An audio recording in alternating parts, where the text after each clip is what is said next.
MP study YouTube channel में आपका स्वागत है और मैं दीपक कुमार। एमपी स्टडी के इस यूट्यूब चैनल पर पीएनएसटी के लिए फिजिक्स की एक टेस्ट सीरीज चल रही है जिसमें एकदम सेलेक्टेड क्वेश्चंस मैं ले रहा हूं और वो सेलेक्टेड क्वेश्चंस की सीरीज कंटिन्यूसली अपलोड हो रही है। पीएनएसटी स्टूडेंट्स से ये रिक्वेस्ट की जाती है कि जितने भी वीडियोज़ मैं कंटिन्यू अपलोड कर रहा हूँ उससे रिलेटेड जो आपको कॉन्सेप्चुअल नॉलेज दिए जा रहे हैं उनको आप सीखिए, वो जो नॉलेज है उसको गेन कीजिए और उसके बेसिस पर क्वेश्चन लगाइए। और आज का जो टॉपिक है वो है रोलर, ठीक है।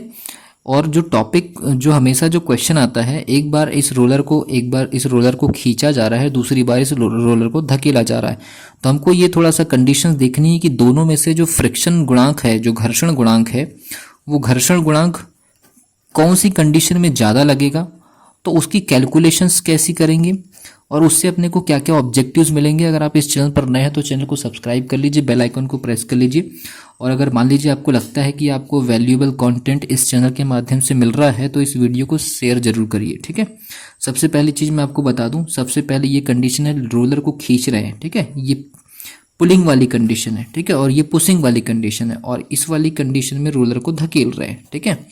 तो इस कंडीशन में घर्षण गुणांक स्मॉल एफ कैलकुलेट करेंगे, इस कंडीशन में भी घर्षण गुणांक स्मॉल एफ का कैलकुलेट करेंगे, जबकि दोनों की दोनों बॉडी की वेलोसिटी राइट साइड में है, ठीक है। तो सबसे पहले खींचने वाली कंडीशन में देखिए, एरो बाहर की तरफ जा रहा है, मैंने आपको पहले बताया था एरो बाहर की तरफ जा रहा है। दो इसके कंपोनेंट होंगे, एक हो जाएगा आपका एफ कॉस थीटा और दूसरा हो जाएगा आपका एफ साइन थीटा। जब कभी भी एरो बाहर की तरफ जाता है तो W में से मतलब mg में से उसको माइनस कर देते हैं और वो r के इक्वल होता है। तो capital R is equal to आ जाएगा हमारे पास में mg minus F sine theta, और घर्षण गुणांक म्यू इज इक्वल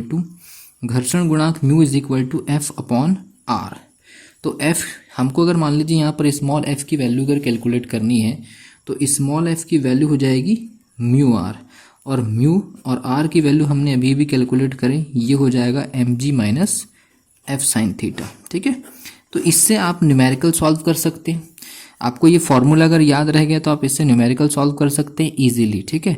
और इसका हम एनालिसिस करते हैं दूसरी कंडीशन में। अब दूसरी कंडीशन में देखिए, एरो अंदर की तरफ आ रहा है तो इसके भी दो कंपोनेंट होंगे, एक कंपोनेंट आपका वही एफ कॉस थीटा और दूसरा कंपोनेंट नीचे की तरफ आएगा, वो हो जाएगा एफ साइन थीटा।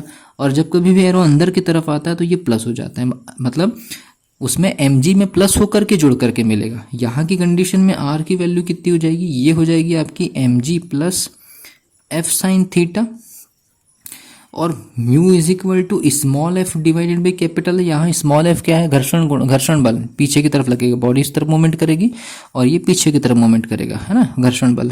तो इस कंडीशन में आप देखिए small F is equal to mu into R, तो small F is equal to कितना हो जाएगा म्यू।